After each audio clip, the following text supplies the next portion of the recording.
அனைவருக்கும் வணக்கம். மீண்டும் உங்கள் சாத்மீகம் உங்கள் முன்னே.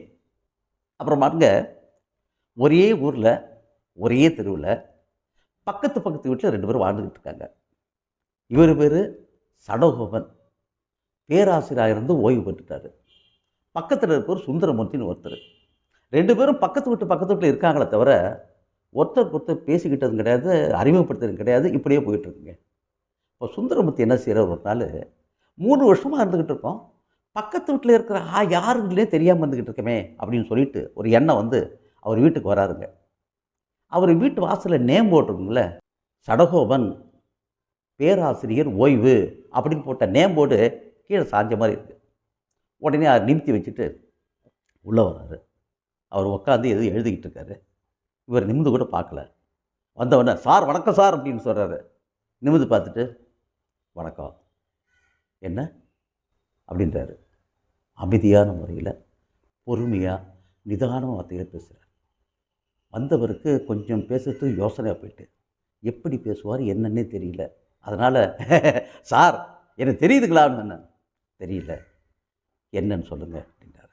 இல்லை சார், உங்கள் பக்கத்து வீட்டில் தான் 3 வருஷமாக குடியிருந்துக்கிட்டு இருக்கேன் சார், என்ன தெரியலன்னு சொல்கிறீங்களே. தெரியல, என்னன்னு சொல்லுங்கள் அப்படின்னாரு. இல்லை சார், என் பேர் சுந்தரமூர்த்தி சார், பேங்க்கில் ஒர்க் பண்ணேன் சார், சாதாரண ஸ்டாஃபாக தான் சார் ஒர்க் பண்ணி ரிட்டையர் ஆகிட்டேன் சார். நானும் என் மனைவி தான் இங்கே இருக்கோம், பசங்கள்லாம் வெளியில் வேலையில் இருக்கானோ சார், அதான் நம்முடைய வரலாறு. ஆனால் சார், என்னை பற்றி உங்களெல்லாம் தெரிஞ்சிருக்கோம், ஆனால் காட்டிக்க மாட்டேன்றீங்க. எனக்கு தெரியாது, என்னன்னு சொல்லுங்கள். என்ன சார், ஒரு நாளைக்கு நானும் என் மனைவி தான் 1000 தடவை சண்டை போட்டுக்கிறோமா, சத்தம் உங்களுக்கு கேட்காமல வந்திருக்கோம் அப்படின்றாரு. கேட்கல, மேலே சொல்லுங்கன்னு. என்ன சார் இப்படி சொல்லாதீங்க சார், நேற்று கூட பயங்கரமாக சண்டை போட்டுட்டு இருந்தோம், நான் அடிக்கிறதுக்கு கையை வாங்கிட்டேன், அவள் திருப்பி நான் அடிக்கிற கையை வாங்கிட்டா. என்ன சார் தெரியலன்னு சொல்கிறீங்க. தெரியலன்னு சொல்கிறேன்னு, நீங்கள் சொல்லுங்கள் மேற்கொண்டு அப்படின்றாரு. இல்லை சார், ஒரு மனைவியாக இருக்க எப்படி சார் இருக்கணும், புருஷன்காரங்க ஏதாச்சும் சொன்னால் காதில் வாங்கணும், காதில் வாங்கவே மாட்டான் சார், அவள் சொல்கிறதா நான் காதில் வாங்க நினைப்பான். இது எப்படி சார் நடந்தது சார், சொல்லுங்கள் சார்னு. எனக்கு வேலைலாம் இருக்குங்க, கொஞ்சம் சொல்கிறத கொஞ்சம் குயிக்காக நீங்கள் சொல்லுங்கள், அதனால தான் சார் உங்கள்கிட்ட சில அட்வைஸ் கேட்டு போகிறதுக்காக நான் வந்தேன் சார் இங்கேருந்து. ஆனால் ஒன்று சார், உங்கள் வீட்டுக்காரம்மா கையெடுத்து கூப்பிடணும் சார். அப்படி 3 வருஷமாக நான் இருக்கேன் சார், உங்கள் வீட்டுக்காரம்மா குரலை கூட நான் கேட்டது கிடையாது சார். வாழ்ந்தால் அப்படி மனைவியாக வாழணும் சார். எனக்கு வந்து வாச்சிருக்கா பார்த்தீங்களா, காலையில் தோங்கினா நைட்டு வரைக்கும் தான் சத்தம் போட்டுக்கிட்டே இருப்பா சார்.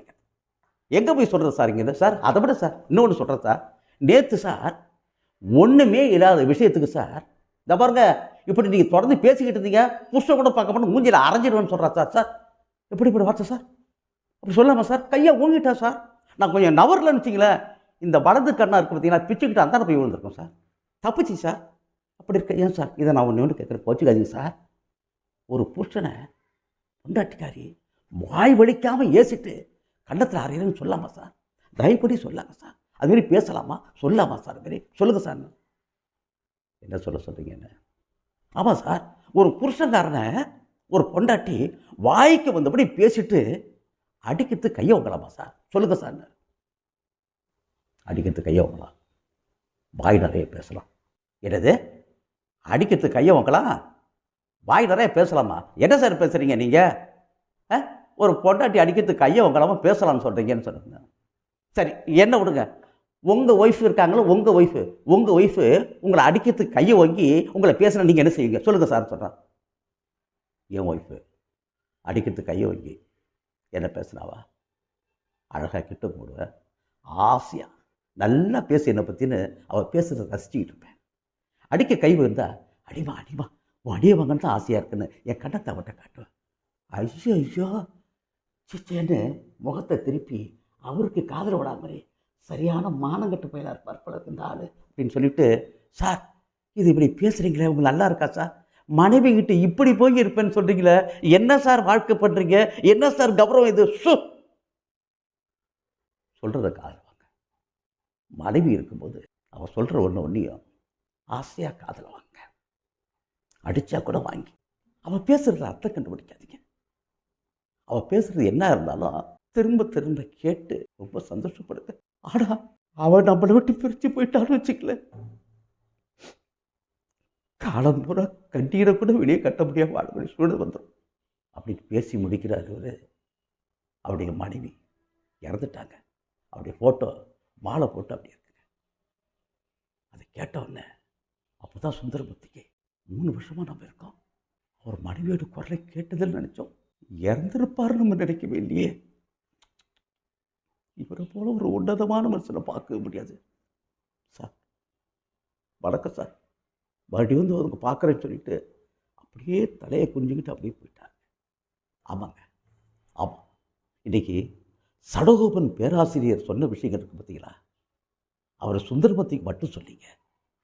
கல்யாணம் ஆகி வயதான காலத்தில் இருக்கின்ற அத்தனை பேருக்குமே சொல்கிற ஒரு பெரிய விஷயங்க.